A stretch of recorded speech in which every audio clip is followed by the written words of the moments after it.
할렐루야, 성도 여러분 모두 반갑습니다. 10월 11일 금요일 아침 말씀 묵상입니다. 오늘 하루를 여는 첫 찬송은 94장 주 예수보다도 귀한 것은 없네 찬송 올려드립니다.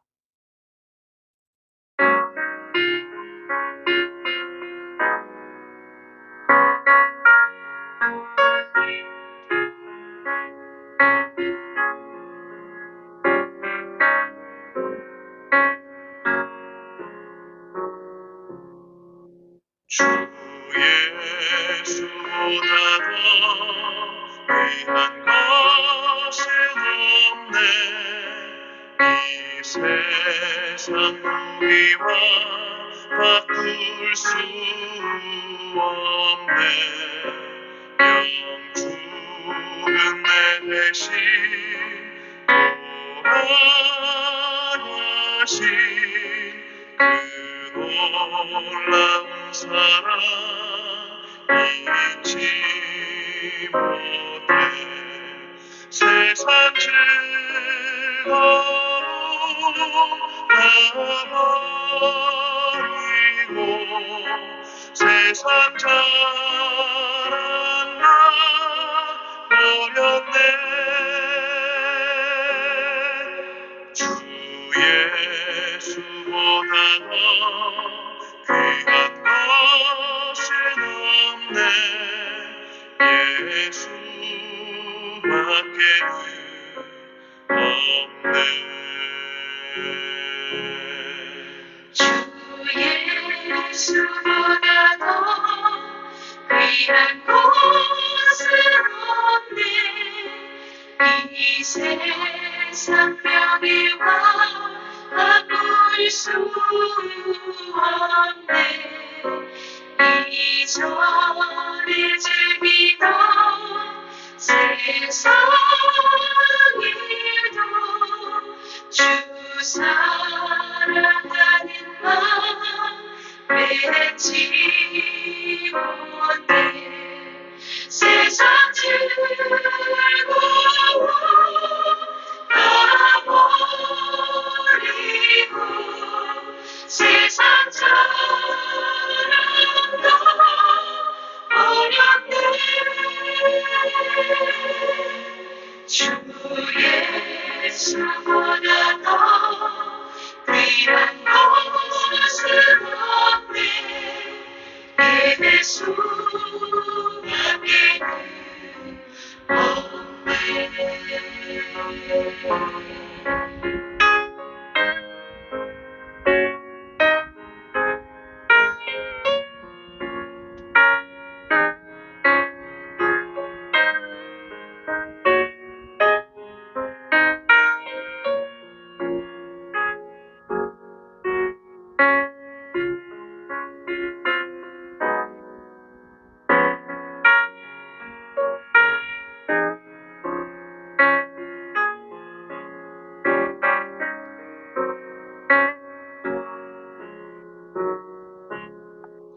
주 예수보다 더 귀한 것은 없네.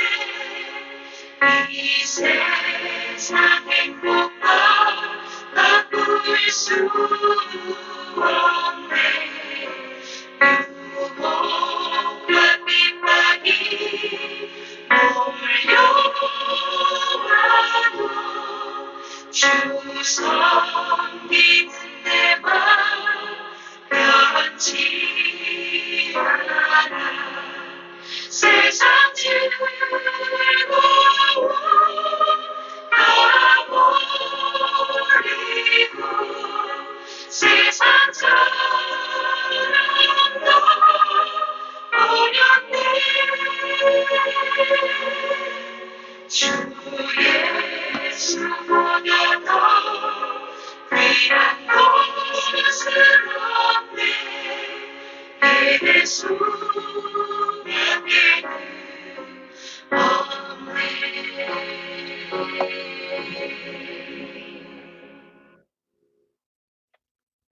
아버지 하나님, 오늘도 복되고 새로운 날을 허락하여 주셔서 감사합니다. 이 하루를 하나님의 말씀과 함께 하나님의 뜻을 따라 주님의 은혜로 살아드리기를 간절히 기도합니다. 오늘도 말씀을 묵상할 때에 성령의 지혜와 총명으로 함께하여 주실 줄로 믿습니다. 성령님의 충만케 하시고 또 말씀이 우리 안에 흥황하게 하여 주옵소서. 오늘도 하나님의 은혜 가운데 우리 예수님과 동행하면서 하나님의 말씀대로 살아내어서 하나님 앞에 믿음의 열매로 주 앞에 올려드리기를 간절히 기도합니다. 우리의 삶 가운데에서 세상 것들과 어떤 것들보다 우리 예수님이 더 귀하고 하나님의 은혜 없이는 아무것도 우리가 가질 수 없음을 오늘 하루에 말씀을 통하여서 깨닫게 하여 주실 것을 믿습니다. 오늘 하루를 온전히 의탁하면서 예수님의 이름으로 기도하옵나이다. 아멘. 이 아침에 저희들에게 주시는 하나님의 말씀은 호세아 9장 1절로 9절의 말씀입니다. 함께 성경을 읽습니다. 이스라엘아, 너는 이방 사람처럼 기뻐 뛰놀지 말라. 내가 음행하여 내 하나님을 떠나고 각 타작마당에서 음행의 값을 좋아하였느니라. 타작마당이나 술틀이 그들을 기르지 못할 것이며 새 포도주도 떨어질 것이요. 그들은 여호와의 땅에 거주하지 못하며 에브라임은 애굽으로 다시 가고 아수르에서 더러운 것을 먹을 것입니다. 그들은 여호와께 포도주를 부어드리지 못하며 여호와께서 기뻐하시는 바도 되지 못할 것이라. 그들의 재물은 애곡하는 자의 떡과 같아서 그것을 먹는 자는 더러워지나니 그들의 떡은 자기의 먹기에만 소용될 뿐이라. 여호와의 집에 드릴 것이 아닙니다. 너희는 명절날과 여호와의 절기의 날에 무엇을 하겠느냐? 보라, 그들이 멸망을 피하여 갈지라도 애굽은 그들을 모으고 노은 그들을 장사하리니 그들의 은은 귀한 것이나 찔레가 덮을 것이요 그들의 장막 안에는 가시덩굴이 퍼지리라. 형벌의 날이 이르렀고 보응의 날이 온 것을 이스라엘이 알지라. 선지자가 어리석었고 신에 감동한 자가 미쳤나니 이는 내 죄악이 많고 내 원한이 큽니다. 에브라임은 나의 하나님과 함께 파수꾼이며 선지자는 모든 길에 친 새 잡는 자의 그물과 같고 그의 하나님의 전에는 원한이 있도다. 그들은 기브야의 시대와 같이 심히 부패한지라. 여호와께서 그 악을 기억하시고 그 죄를 벌하시리라. 어제 본 8장 말씀에 이스라엘 백성들에게 심판이 임박했다라는 경고를 하십니다. 그리고 이 모든 것이 하나님의 말씀을 저버린 결과다라고 말씀했는데 오늘은 더 현실적으로 그들이 살아가는 모습을 말합니다. 이방 사람처럼 뛰놀지 말라. 하나님을 떠나니 음행하게 됐다. 타작마당에서 그 음행의 값을 좋아한다. 부끄러운 것을 좋아하는 거지요. 그들의 쾌락을 위해서. 근데 우리는요, 죄를 범하고서 누리는 쾌락과 하나님의 은혜로 받는 기쁨을 혼동해서는 안 됩니다. 이스라엘 백성들은 가을 추수를 하는 자리에서 그 추수를 주신 하나님께 제사하고 감사하지 않았습니다. 반대로 바알에게 제사하며 춤을 추었습니다. 그리고 각각 성마다 있는 타작마당에서 모인 사람들이 곡식과 포도주를 주고 마셨습니다. 그리고 바알 성전에 있는 그들로 말하면 신전 창기죠. 매친부와 성적인 관계를 맺은 것입니다. 이게 이 바알 신앙의 중요한 거예요. 왜? 많은 자녀를 낳고 많은 곡식과 열매를 맺어야 하니까. 이렇게 관계를 가져야 바알이 주는 풍요를 누릴 수 있다고 잘못 믿은 것입니다. 하나님은 이 백성을 향하여 너희들이 애굽이나 아수리에 잡혀가고 거기에 묻힐 것이다. 너희들이 풍요하게 누렸던 삶은 가난에 찌든 삶이 될 거라고 말씀하십니다. 호세아를 통해서요. 그들이 아수리에 붙잡혀 가고 애굽에 또 가게 되면 그들은 이제 더 이상의 풍요로움이 없고 남의 나라에서 이방 나라에서 허기진 배를 끌어안아야 됩니다. 하나님 앞에 포도주를 드리고 예물을 제물을 드리는 것은 생각할 수도 없습니다.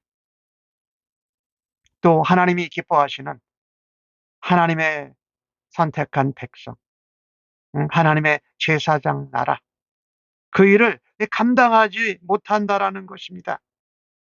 그들이 오늘 4절 말씀에 나오는 말씀 보면 애곡하는 자가 떡을 먹는데 그 떡이 더럽다는 거예요. 왜요? 자기만 먹기 위해서 만든 떡이기 때문에. 하나님께 드리고 하나님의 집에 드릴 거는 의도도 없었기 때문에 그것은 먹는 자마다 더럽게 된다. 참 안타까운 일이죠. 죄로 누리는 쾌락은 잠깐이지만 그 죄의 결박은 오래가는 것을 오늘 본문을 통해서 우리가 깨닫게 됩니다. 우상을 섬긴 결과와 하나님을 섬긴 결과는 판이하게 다릅니다. 우리가 하나님을 알고 하나님을 찾고 하나님을 섬길 때에 얻는 풍성한 삶을 위해서 우리들은 하나님이 우리의 주인이시고 우리가 하나님의 은혜로 하나님이 주시는 복으로 우리가 모든 것을 누리고 있는 것을 감사해야 할 것입니다.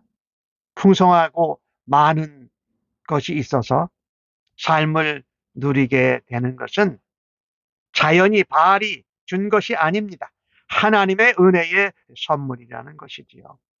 하나님이 베풀어 주신 은혜, 하나님의 도움을 잊어버리면 우리에게 주신 은사와 사명도 복도 다 잃어버리게 된다라는 것입니다. 하나님께 영광 돌리지 않고 바알 덕분이라고 생각하면서 바알 우상 숭배에 열을 올렸습니다.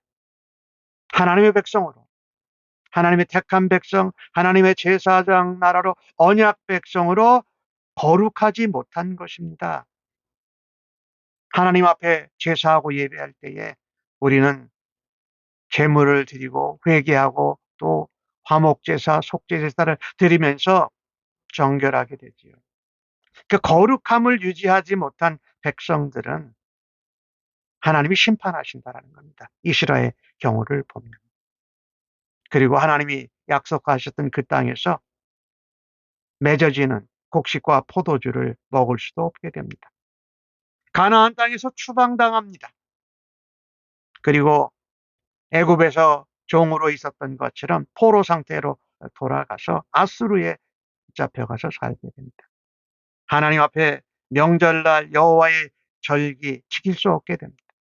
이처럼 하나님을 떠나면 삶의 모든 것이 무너진다라는 것입니다.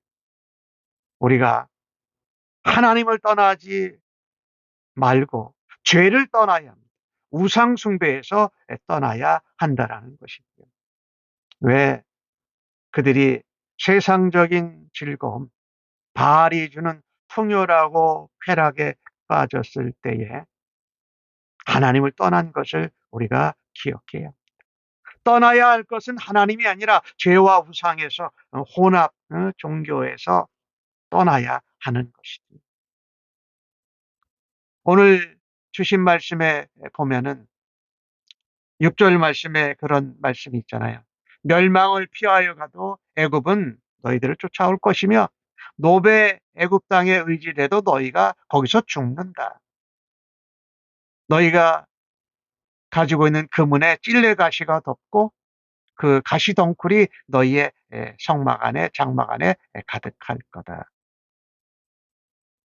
하나님을 떠난 죄를 떠나지 않고 하나님을 떠난 결과는 형벌입니다. 말씀을 버리고 무시한 결과가 바로 형벌이라는 것입니다. 이렇게 우상 숭배하고 바알을 숭배했던 이 이스라엘의 죄의 특징 중에 하나는 하나님의 말씀을 거절한다라는 것입니다. 하나님의 말씀을 전하는 주의 종 선지자들, 영적 지도자들을 핍박하는 것입니다.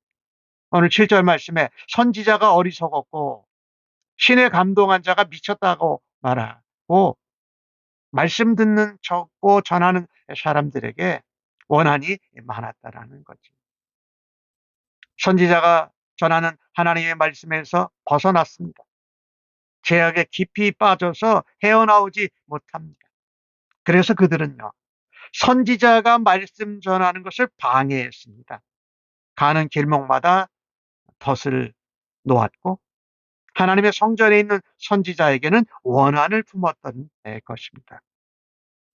그들은 하나님이 그들에게 맡기신 파수꾼의 역할, 사명, 본분을 버렸습니다. 망각해 버렸어요. 이거 참으로 안타까운 일이죠. 그 모습이 오늘 호세아를 통해서 뭐라고 말씀하냐? 사사시대의 기브와의 때와 같다. 이 기브와의 때의 얘기는 간략하게 소개를 하면 이 사사시대가 정말 자기 소견에 오른대로 했던 가장 악한 시대, 하나님의 말씀이 제대로 전달되지 않았던 그때였죠. 베냐민에 사는 베냐민 사람 땅에 레위 사람이 집에 머물러요. 근데 그 나그네에게 성욕을 품고 그 남자를 레위를 내놓으라고 하자 그 레위인의 첩을 윤관으로 해서 죽게 한 사건. 베냐민 사람, 레위 사람 집에 머무른 나그네를 요구하다가 레위인의 첩을 죽게 한 사건이 엄청난 사건이죠. 이스라엘의 이런 모습을 하나님이 보셨습니다. 기브와의 시대와 같이 심히 부패했다. 하나님은 그들을 심판하고 징계하실 수밖에 없었습니다. 하나님의 말씀을 거절하면, 하나님의 은혜를 거절하면 반드시 징계와 심판이 다가오게 된다라는 것입니다. 이 우리가 중요한 것 중에 하나가 말씀을 대하는 태도입니다.